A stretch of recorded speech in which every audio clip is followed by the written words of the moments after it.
클릭해주셔서 감사합니다.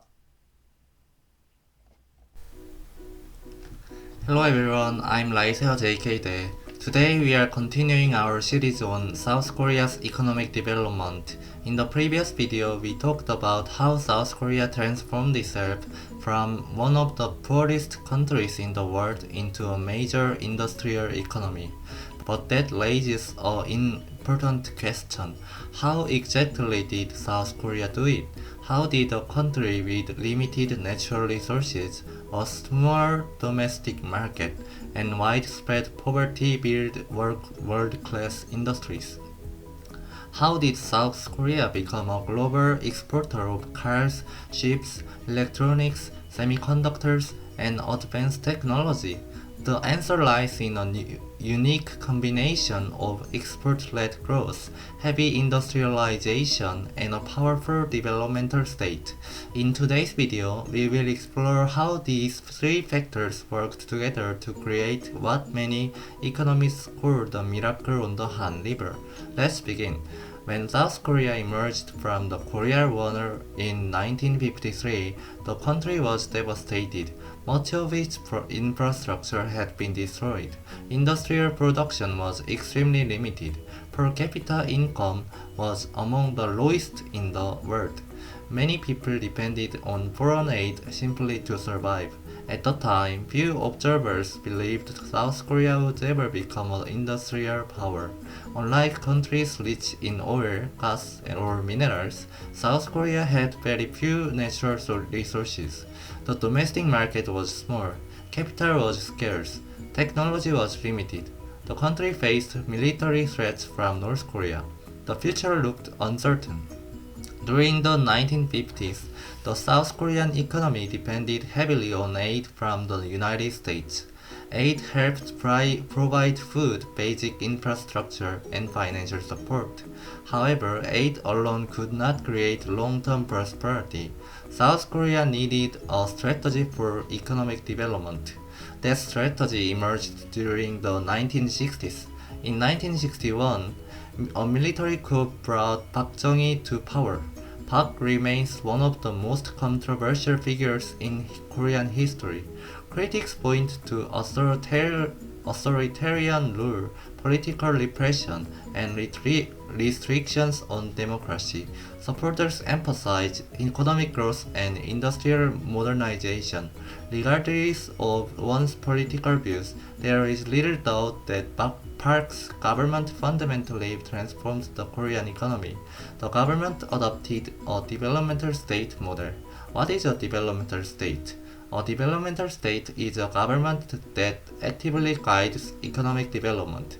Instead of leaving everything to market forces, the state identifies strategic industries, allocates resources, coordinates investment, and promotes industrial growth. In this model, economic development becomes a national priority.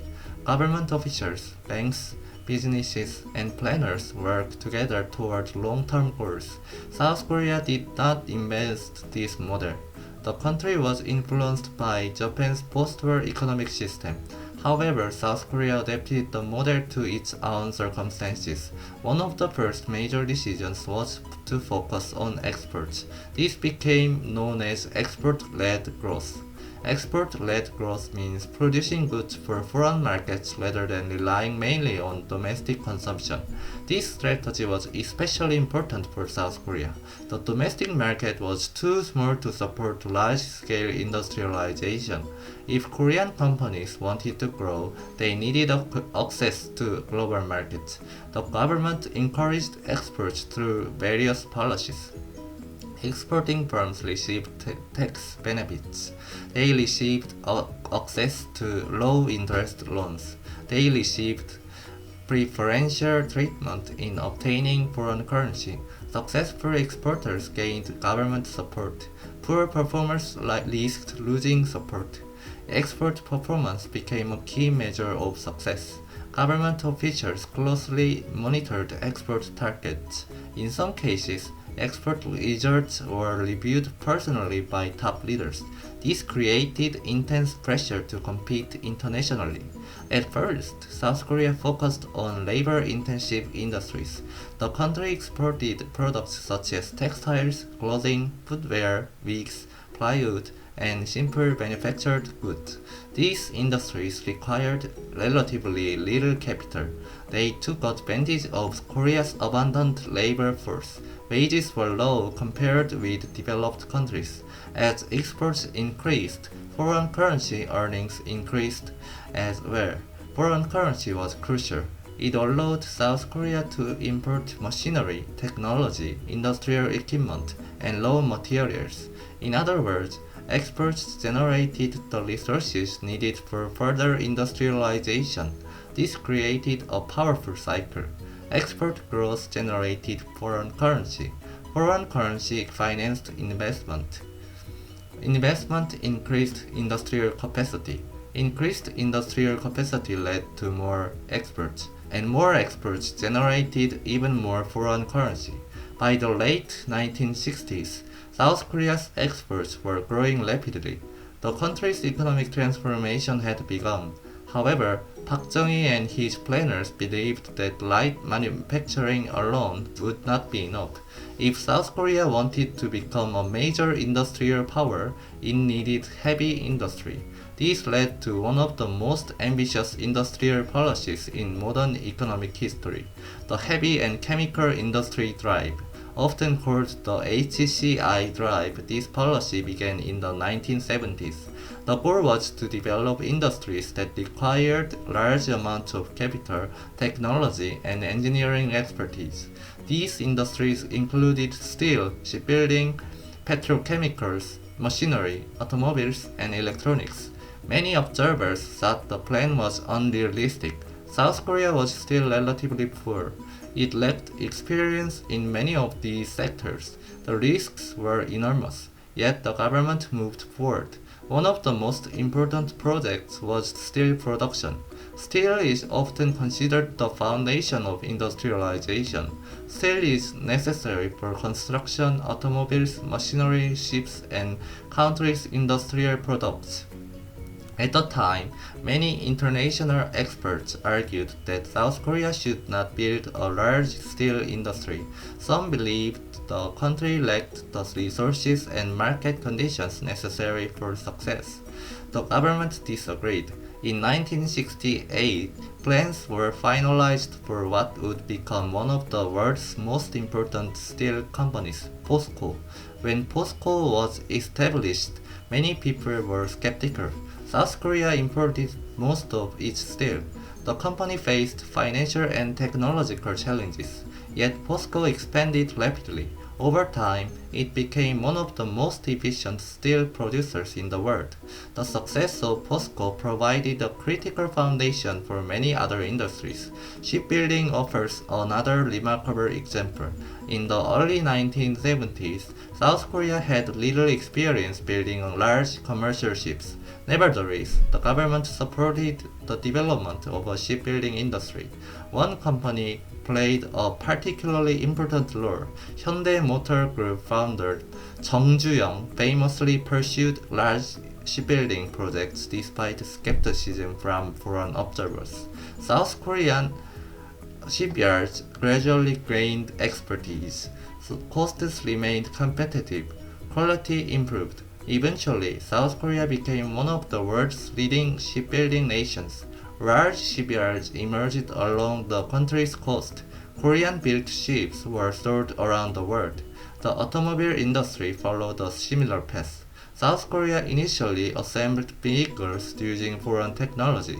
Over time, domestic capabilities increased. Companies learned how to design, engineer, and manufacture increasingly sophisticated vehicles. One company became particularly important, Hyundai Motor Company. Hyundai evolved from a domestic manufacturer into a global automotive brand. Other companies followed similar paths. Today, Korean automobiles are sold throughout the world. Electronics represented another major area of development. During the early stages, Korean firms produced relatively simple consumer products. As technological capabilities improved, companies moved into more advanced sectors. One company eventually became a global symbol of Korean industrial success. Samsung Electronics. Samsung expanded from basic manufacturing into semiconductors, smartphones, displays, and advanced technology. Another important company was LG Electronics. Together with other firms, these companies helped transform South Korea into a technological powerhouse. A key feature of South Korea's development was the rise of the chaebol. What are chaebol? Chaebol are large family-controlled business groups. Examples include Samsung, Hyundai, LG, and SK. The government viewed these firms as national champions. Rather than spreading resources across thousands of companies, policymakers concentrated support on selected firms capable of competing internationally. These companies received access to credit. They received support for expansion. They entered new industries. In return, they were expected to meet ambitious performance targets. The relationship between government and business was unusually close. This system produced both strengths and weaknesses. On the positive side, it allowed rapid industrial expansion. Large-scale projects could be coordinated efficiently. Resources could be mobilized quickly. Long-term investments became possible. On the negative side, excessive concentration of economic power sometimes emerged. Political connections occasionally created inefficiencies. Corporate governance problems developed in some cases. These debates continue today. Nevertheless, the chaebol played a major role in South Korea's industrialization. Another important factor was education. Industrial development requires skilled workers. South Korea invested heavily in education. Literacy rates increased. Secondary education expanded. Universities produced engineers, scientists, managers, and technical specialists. Human capital became one of the country's greatest strengths. Many countries possess natural resources. South Korea possessed a highly educated workforce. This workforce helped absorb foreign technology and improve productivity. Technology acquisition was another critical element. South Korea did not initially invent many of the technologies it used. Instead, Korean firms learned from advanced countries. They licensed technology. They studied from production methods. They sent workers and engineers abroad. They adapted and improved imported technologies. Eventually, Korean companies moved beyond imitation. They became innovators themselves. Research and development spending increased. Domestic technological capabilities expanded. Innovation became increasingly important. The developmental state also relied on economic planning. The government introduced a series of 5-year economic development plans. These plans established national priorities. They identified strategic sectors. They coordinated investment. They provided direction for economic development. Although markets remained important, government planning played a significant role. The combination of planning and market competition became a distinctive feature of South Korea's development model. The results were extraordinary. Exports grew dramatically. Industrial output expanded. Living standards improved. Poverty rates declined. Cities modernized. Infrastructure expanded. South Korea moved from agriculture toward manufacturing and advanced industry. The transformation occurred within a remarkably short period. By the 1980s, South Korea had become a newly industrialized economy. By the 1990s, it was recognized as a major economic power.